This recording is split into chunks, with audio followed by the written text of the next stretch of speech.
nafas. Baik.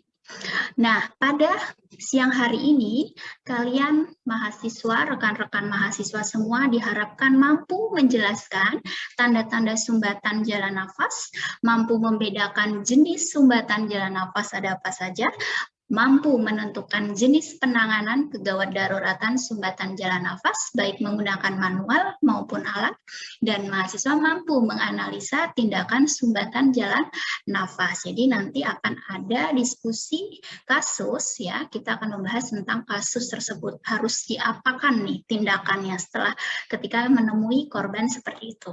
Baik. Oke, tadi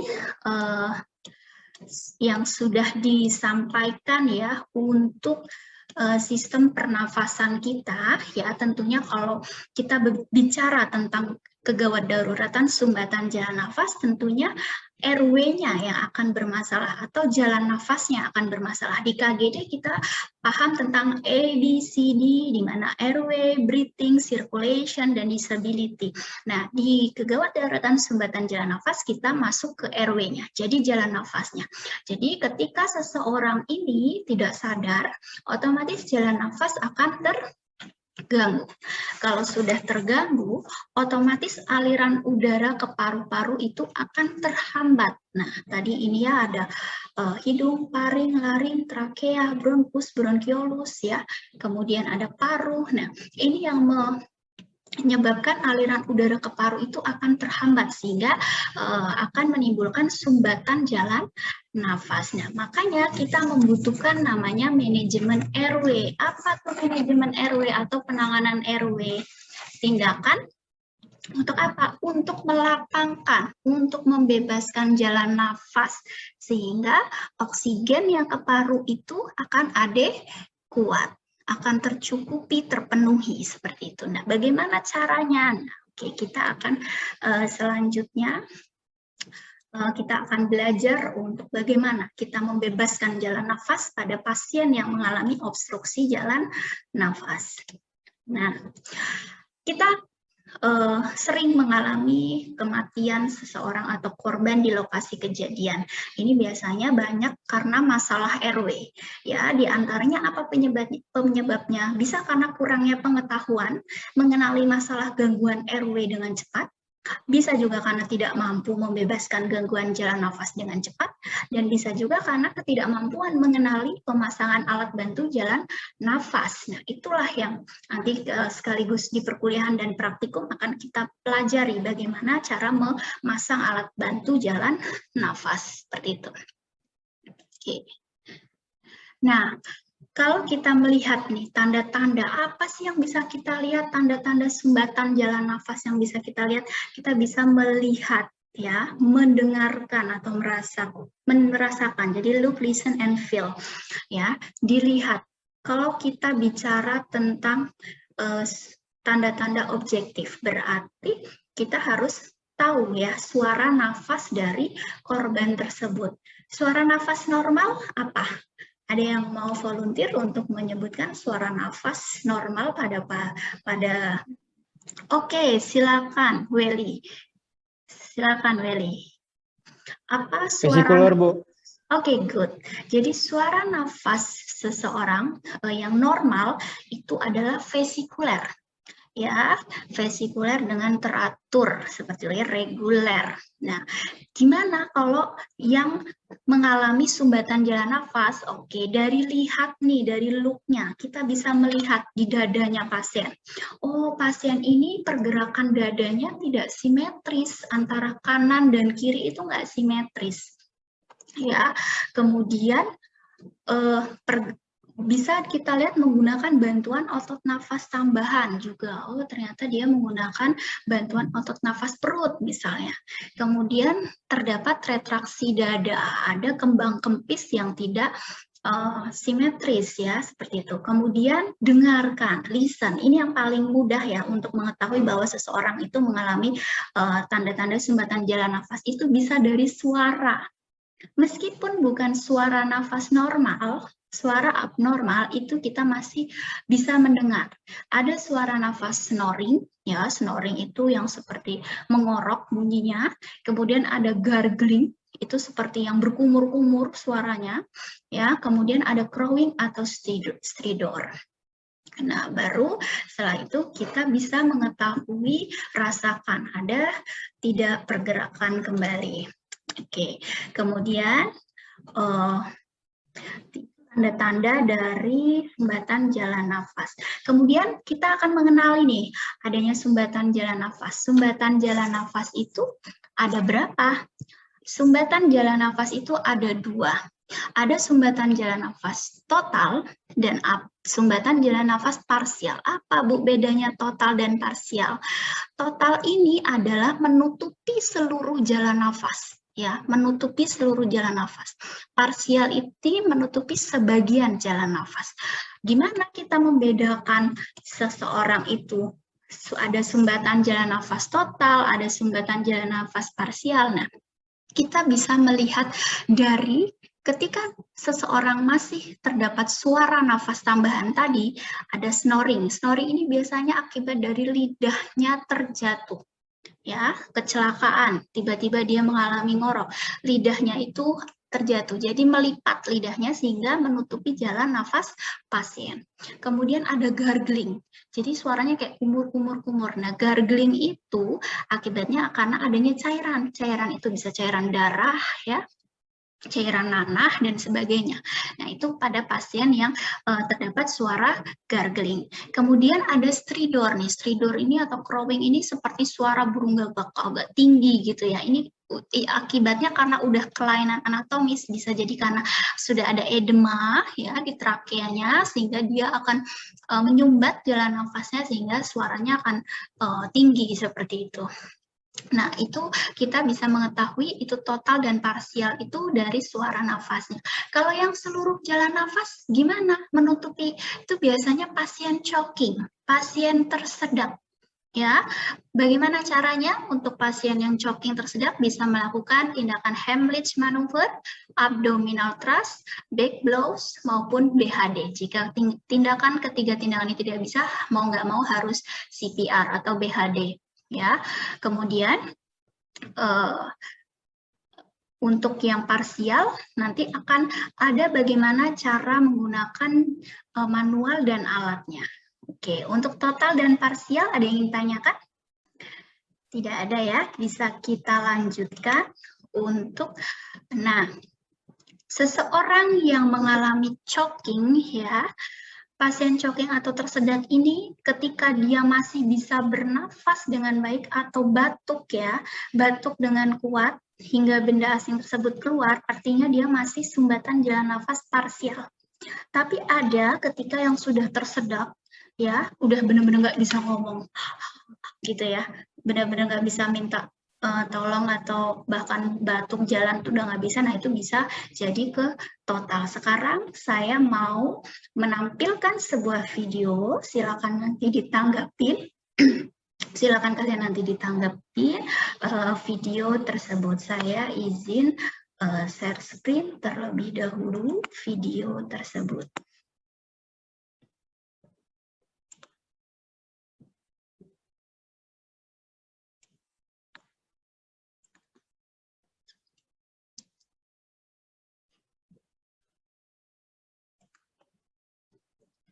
Oke, video pertama kita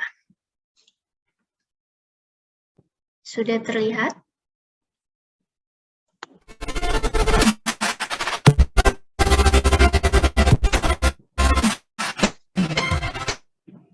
Terlihat? Terlihat suaranya, gambarnya?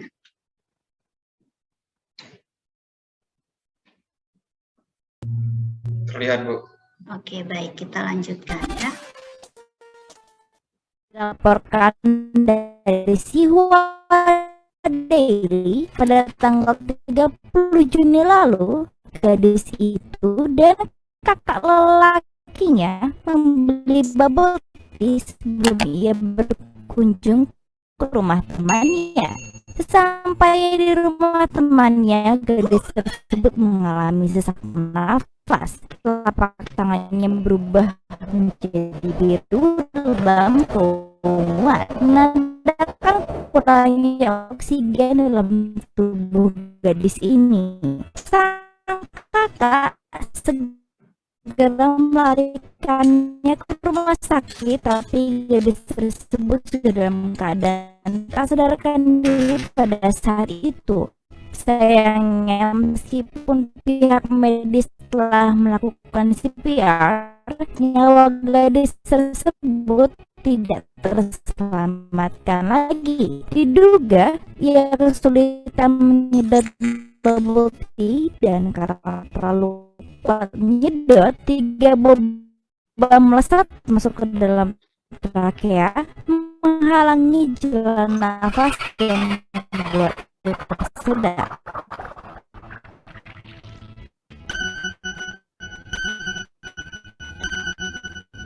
Para ahli medis mengingatkan bahwa tekstur lembut boba yang berasal dari tepung tapioka ini adalah makanan yang memiliki resiko penyumbatan. Dalam jumlah yang banyak, boba bisa memblokir saluran pernafasan. Oleh karena itu, ahli medis menyarankan untuk minum boba dengan menggunakan gelas dan tidak menyedotnya dengan sedotan. Terutama bagi orang tua, sediakan cangkir atau sendok untuk anak-anaknya. Penggunaan sedotan plastik biasa bisa berakibat fatal jika menyedot boba dengan kencang. Selain itu, selalu mengunyah boba sebelum menelannya, dan jangan bicara sambil minum boba. Kasus ini bukan kasus pertama yang melibatkan boba tea. Beberapa waktu lalu, dokter menemukan ratusan butir boba di dalam usus dan anus seorang gadis asal Cina berusia 14 tahun. Menurut pihak medis yang menangani kasus tersebut, tepung tapioka sulit untuk dicerna sehingga bisa menumpuk di dalam perut. Jadi setelah mengetahui resikonya, selalu berhati-hati setiap minum bubble tea dan jangan mengkonsumsinya secara berlebihan.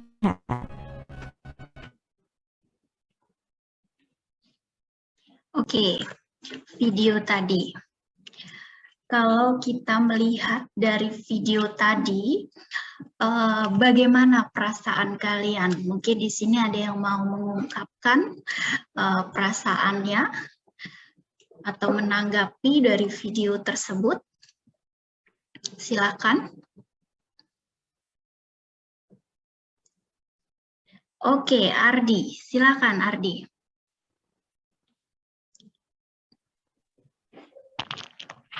Dari video barusan dapat disimpulkan bahwa ada seorang korban yang mengalami tersedak. Kemudian korban mengalami sesak napas akibat dari meminum boba ataupun bubble. Dan mengalami sianosis ekstremitas, dan sayangnya kasus tersebut tidak segera ditolong di lokasi, namun malah dirujuk ke rumah sakit. Dan pada saat sampai di rumah sakit, pasien meninggal walaupun sudah dilakukan CPR. Oke, good Ardi. Jadi kalau kita melihat video pertama kita, ya, dia sudah mengalami choking ya, atau tersedak akibat boba tadi. Tapi sayangnya di sini itu tidak ada yang bisa menolong di lokasi kejadian, ya. Malah dirujuk ke rumah sakit yang memang jaraknya ya dari lokasi kejadian ke rumah sakit mungkin jauh, dan sampainya di rumah sakit sudah tidak sadarkan diri, mau dilakukan CPR ya, mau dilakukan pemasangan OPA juga sudah tidak terselamatkan. Nah, ini adalah bukti choking, tersedak ini membahayakan. Nah, coba sekarang kalau kita dari video tadi, pesan apa sih yang bisa kita berikan, pesan dari video tersebut? Mungkin ada yang bisa menjawab. Oke, silakan William Jaya, silakan Welly. Pesannya, setelah saya menonton video tersebut, ketika kita meminum boba, diharapkan tidak banyak berbicara. Sebaiknya meminum menggunakan gelas, diharapkan tidak terlalu banyak meminum boba. Oke, jadi pesannya itu ketika minum boba, ya, lebih baik jangan menggunakan sedotan nih. Ya, bagus sekali nih, Well. Jadi juga jangan berbicara nih ketika sedang minum boba, apalagi sambil jalan, ya. Kemudian juga jangan terlalu banyak mengkonsumsi. Karena apa? Tadi kalau kita lihat video tadi ya, boba itu kalau sudah kita tersedot ya, kalau cuma 1-2 mungkin masih bisa kita ini, tapi kalau udah 3 kan biasanya boba itu menggumpal ya, seperti itu. Kemudian sudah masuk ke trakea kita hingga akhirnya menyumbat ya, menutupi jalan nafas kita. Nah, itu yang berbahaya hingga akhirnya oksigen tidak mampu ya, tidak mampu ke otak hingga akhirnya tadi timbullah kebiruan di ekstremitasnya karena oksigen sudah tidak bisa ke seluruh tubuh ya. Nah, itu yang menyebabkan dia tidak tertolong seperti itu. Bagus, Welly. Oke, saya lanjutkan kembali ya untuk materinya. Oke. Kalau tadi kita bicara tentang choking ya, choking itu bisa menjadi sebuah total ya, atau sebuah sumbatan jalan nafas total ketika memang tidak tertangani ya dengan cepat seperti itu. Oke, nah kemudian tindakan apa sih yang bisa kita lakukan? Ya, tindakan apa yang bisa kita lakukan ketika kita menemui seseorang itu mengalami choking? Ada yang tahu untuk penanganannya? Nah, penanganannya adalah Heimlich Maneuver. Sudah pernah mendengar Heimlich Maneuver itu apa? Ya, jadi Heimlich Maneuver ini sebuah tindakan nih, tindakan di mana seorang penolongnya berada di belakang korban ya. Saya tidak mengatakan pasien karena di sini posisinya pre-hospital ya. Pre-hospital kan berarti belum masuk ke rumah sakit. Jadi kita menolong kegawat daruratan di kejadian, di lokasi kejadian. Jadi ini adalah Heimlich Maneuver dengan kita mendorongkan ya. Kita menaruh tangan kita di bagian perut pasien ya, hampir ke ulu hati. Nah, kita dorong ke atas. Jadi kita dorong ke atas ya, hingga akhirnya keluarlah si benda asing tersebut ya, bisa bakso, bisa boba ya. Nah, ini caranya nanti kita akan praktekkan ketika praktikum minggu depan ya. Nah, kita akan belajar bagaimana caranya untuk mengeluarkan benda asing tersebut ya, yang ada di dalam tubuh seorang korban. Nah, sekarang kita akan melihat kembali ya video ya, di mana video tersebut menampilkan sebuah penanganan ya, menampilkan sebuah penanganan yang berhasil ya, penanganan berhasil untuk mengatasi choking tersebut. Boleh kita lihat. Terlihat gambarnya?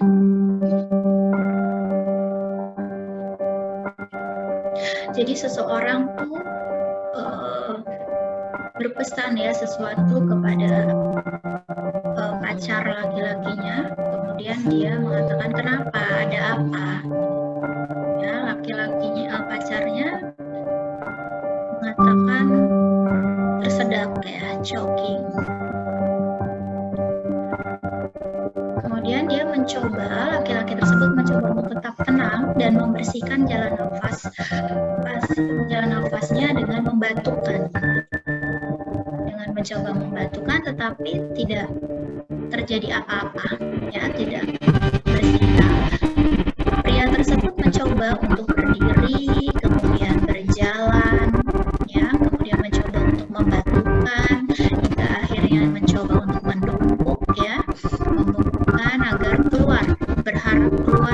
bersih jalan airway, tapi ternyata tidak. Kemudian semua customernya di restoran tersebut semua pada melihat pasien tersebut, karena pasien tersebut kayak berusaha untuk bernafas, kesulitan untuk bernafas. Nah, tetapi nggak ada yang tahu apa yang harus dilakukan dari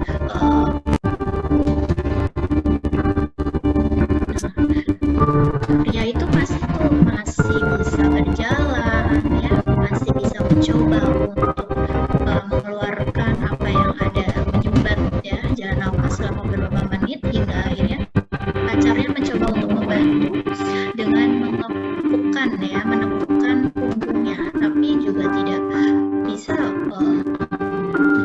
mengeluarkan sumbatan tersebut, benda tersebut ya, tidak bisa bersih, tidak bisa clear juga karena masih nyangkut tuh. Oke, pada akhirnya ada seorang waiter atau pelayan ya yang mencoba memanggilkan manajernya bahwa kejadian tersebut sangat berbahaya, dan akhirnya dipanggillah manajernya yang paham gitu bagaimana cara untuk menangani pasien dengan choking.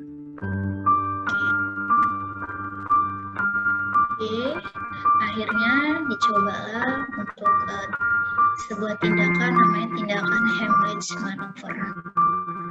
Ya, Heimlich maneuver ini. Oke, 3 kali. Oke, akhirnya keluarlah ya makanan yang menjadi menyumbat jalan nafas dia setelah beberapa detik. Oke, finally dia bisa bernafas dengan bersih, dengan lega ya. Oke. Dari video tersebut, oke, mungkin di sini ada yang bisa menanggapi dari video tersebut. Apa sih sebenarnya yang ada di video tersebut? Oke, boleh. Alia, silakan Alia. Dengan saya melihat video tersebut, seorang lelaki memakan dan tersedak oleh makanannya, sehingga dia melakukan sumbatan jalan napas melalui batuk, berdiri, berjalan, sehingga pacarnya menepuk dan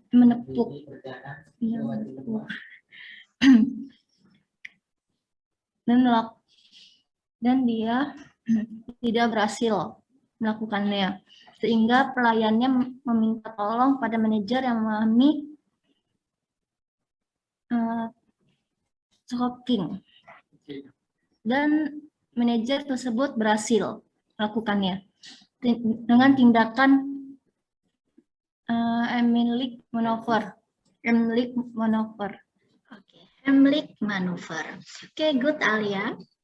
Oke, jadi di video kedua itu kita melihat nih bahwa tindakan Heimlich maneuver ini tuh sangat penting ya, sangat penting untuk seseorang ketika menemukan korban tersedak ya. Oke, kalau kita lihat dari video tersebut, ada nggak sih pesan yang bisa kita dapatkan dari video tersebut? Pesan, boleh pesan apapun ya, pesan moral atau pesan untuk sebuah tindakan. Nah, mungkin di sini ada yang bisa untuk menyebutkan. Silakan kalau ada yang. Oke, silakan Puput. Oke, silakan dimohon untuk yang lainnya aktif bertanya ya. Oke, silakan Puput. Apa pesan dari video tersebut?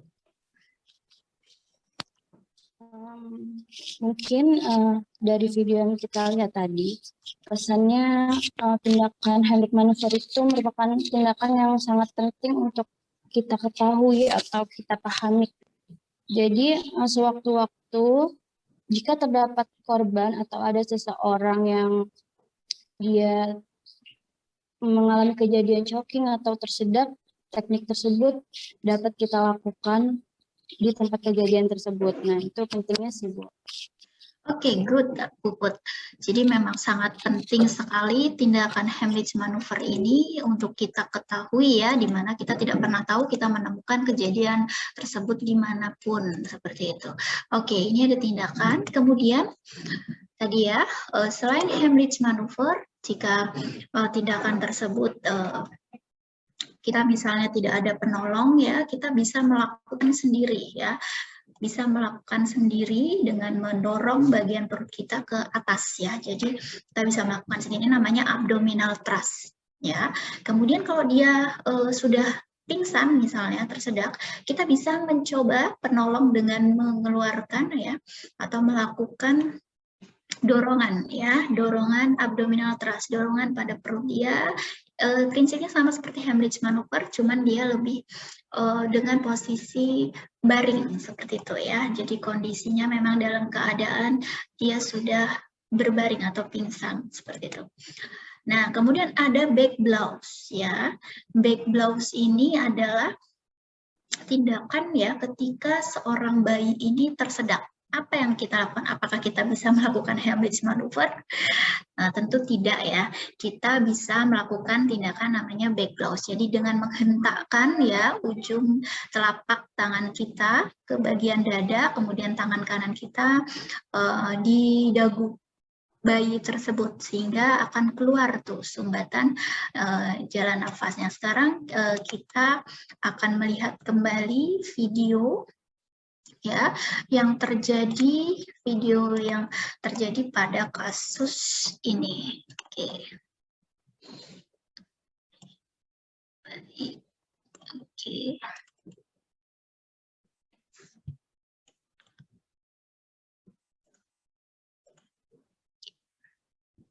Sudah terlihat?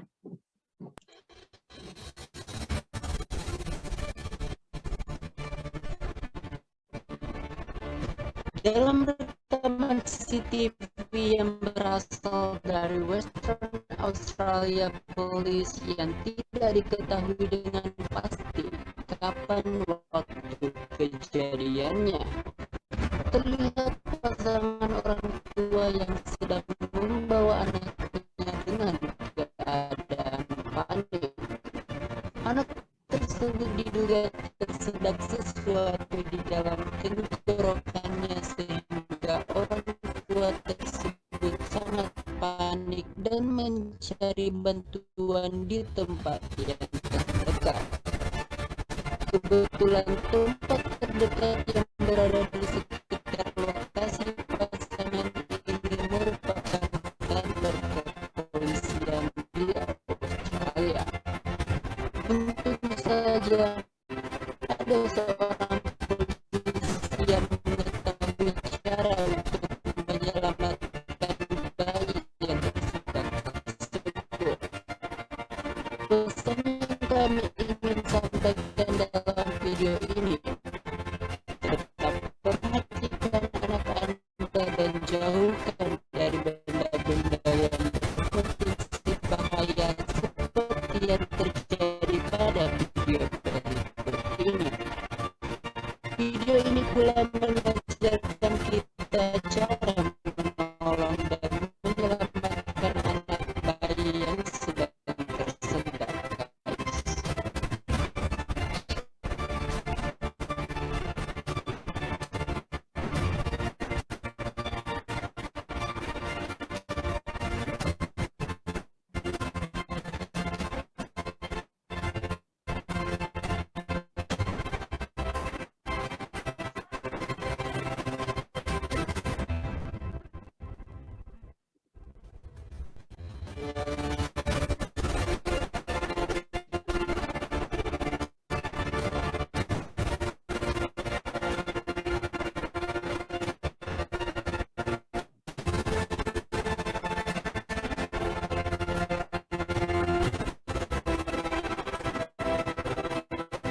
Oke, dari video tadi.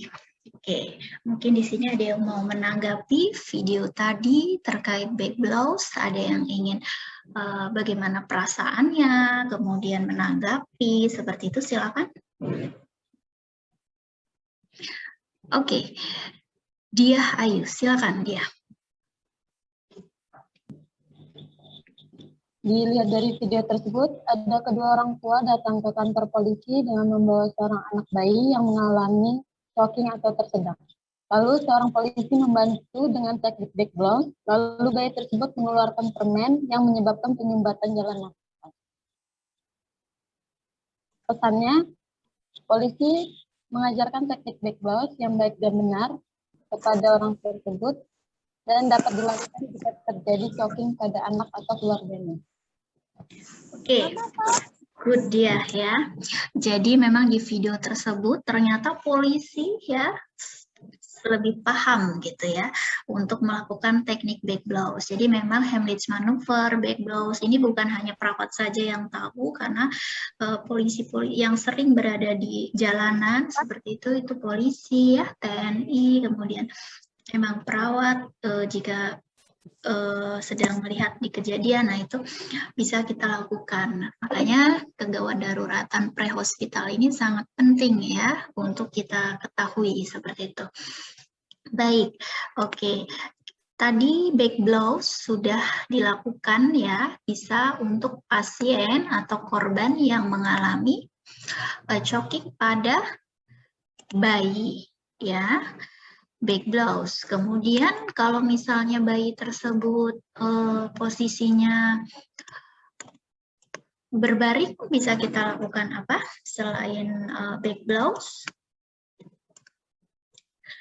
Bisa kita lakukan chest thrust ya. Chest itu dada. Jadi memang bisa kita lakukan tindakan chest thrust dengan mendorong dada ya. Ya, manuver chest thrust. Jadi kita dorong dadanya ya hingga posisinya kalau back blows dia tengkurap ya bayinya, tapi kalau chest thrust dia posisinya berbaring atau bahkan lebih kayak turunkan seperti itu ya, agar yang menyumbat ya di bagian tracheanya akan keluar, harapannya seperti itu. Oke, itu untuk back blows. Kemudian kalau sudah dengan Heimlich maneuver sudah kita tidak bisa lakukan, kita bisa melakukan BHD ya. BHD ini tentunya nanti sudah kalian pahami kemarinnya di keperawatan gawat darurat bagaimana tekniknya dan sebagainya. Oke, sekarang kita fokus kepada sumbatan jalan nafas parsial. Kalau tadi total dan ini parsial. Parsial tadi ada suara nafas namanya suara nafas snoring. Jadi suara nafas snoring ini adalah suara nafas mengorok ya. Jadi biasanya lidah terjatuh. Nah, ini bisa kita lakukan dengan HTCL. HTCL itu head tilt chin lift. Jadi kita menadahkan mengangkat dagu ya, bukan mengangkat, menadahkan ke belakang ya dagu dahinya, kemudian dagunya kita angkat ke atas sehingga ini akan sumbatan jalan nafas pun akan bersih seperti itu ketika kita melakukan HTCLS. Tetapi HTCLS ini tidak bisa dilakukan pada pasien yang mempunyai cedera servikal. Ya, tanda-tanda cedera servikal itu ada namanya ada jejas, ada sisa-sisa, misalnya ada tanda-tanda jejas ya, luka-luka di atas klavikula ya, bagian leher, kemudian ada multiple trauma, ada banyak bengkak-bengkak, banyak trauma ya di sekitar dada, kemudian biomekanik, misalnya kita melihat kejadiannya hantaman, kena hantaman kaca, udah pasti ada tanda-tanda nih cedera servikal ya. Kemudian ada cedera kepala, jadi adanya mata panda atau recon eye, penurunan kesadaran, battle signs hingga ororea ya, itu adalah cedera kepala. Tanda-tanda cedera servikal yaitu ada cedera kepala juga. Nah, Kemudian tindakan apa yang bisa kita lakukan ketika HTCL tidak bisa? Kita bisa menggunakan jaw thrust. Jaw thrust ini aman. Jadi ketika pasien ada trauma servikal, kita bisa menggunakan jaw thrust. Jaw thrust ini dengan mengangkat rahang bawah ke depan, ya, disertai dengan adanya membuka rahang bawah. Jadi rahang bawah ini kita angkat, yang ini kita buka. Jadi membuka jalan nafas, ya. Itu namanya jaw thrust. Oke. Kemudian ada ketika kita menemui suara nafas gargling, kita bisa melakukan dengan tindakan manual dan alat. Manualnya itu dengan lock roll, ya. Lock roll itu memiringkan badan pasien jika terdapat cedera servikal tadi, trauma servikal, bisa melakukan lock roll. Kemudian kalau tidak ada tanda-tanda trauma servikal, kita bisa menggunakan memiringkan saja kepalanya. Nah, servikal kan bagian leher, ya, artinya memang dimiringin kepala dan ke kanan ke kiri itu nggak masalah gitu. Nah, kemudian setelah sudah kita miringkan kepala ke kiri, jika tidak ada trauma servikal, kita bisa membersihkan dengan finger swab. Jadi memasukkan 2 jari ke mulut, ya, kemudian kita keluarkan jalan nafas. Nah, kalau tindakan manual ini sudah tidak bisa, kita juga harus melakukan suction, tindakan dengan alat, yaitu dengan suction. Oke, ini gargling. Kemudian dengan tadi snoring, alatnya kita bisa menggunakan dengan OPA. Nah, ini adalah OPA, nanti kita lakukan praktikumnya, ya. OPA, ketika OPA tadi ketika dengan HTCL, dengan jaw thrust tidak bisa, kita langsung menggunakan OPA. Nah, kalau tidak bisa OPA, kita juga bisa NPA. NPA ini bisa dilakukan ketika pasien menolak menggunakan OPA atau ada cedera di maksilofacialnya sehingga tidak bisa mulutnya dibuka dan sebagainya. Jadi bisa menggunakan NPA dari hidung. Kalau tadi OPA kan orofaring, kalau NPA nasofaring dari hidung. Nah, ada lagi dari laryngeal mask, jadi lebih ini ya, lebih tidak sakit lagi kalau dari mulut gitu, LMA. Kemudian kalau misalnya tindakan semua itu tidak bisa, ya, atau crowing, sudah terdengar crowing atau tidak bisa, tentunya kita harus melakukan pemasangan ETT. Pemasangan ETT bisa terlihat kita terpeliharanya jalan nafas, membantu oksigen lebih tinggi, ya, tentunya, kemudian mempermudah penghisapan lendir di trakea. Nah, itu menggunakan ETT. ETT juga nanti kita akan lakukan pemasangan ketika praktikum, seperti itu, ya. Kemudian indikasinya juga ada henti jantung, pasien sadar tidak mampu bernafas juga bisa dilakukan, atau penolong tidak mampu memberikan bantuan nafas secara maksimal. Itu bisa kita lakukan dengan tindakan intubasi atau pipa ETT, ya. Nah, ini adalah bentuk tubnya, ya. Nanti kita akan di lab kita akan belajar. Oke, kemudian ini caranya dengan memasukkan, ya, ETT-nya. Kemudian nah, kalau dengan ETT sudah tidak bisa, kita bisa melakukan dengan needle cricotiroidotomy. Jadi memang kita akan bolongin di bagian lehernya, bagian cricotiroidnya, ya, cortical. Jadi dibolongin di sini, kemudian kita akan pasang BVM-nya, ya. Nah, tapi ini jarang sekali sih saya kalau di pre-hospital jarang menemui yang berani untuk melakukan tindakan ini. Tapi mungkin kalau di sesampainya di IGD atau UGD mungkin ada gitu, ya. Tapi saya selama menangani untuk sebelum dari rumah sakit jarang yang berani melakukan needle cricotiroidotomy. Oke. Kemudian setelah RW-nya bersih, ya, RW-nya manajemen RW-nya terlaksana, kita lakukan breathing nih.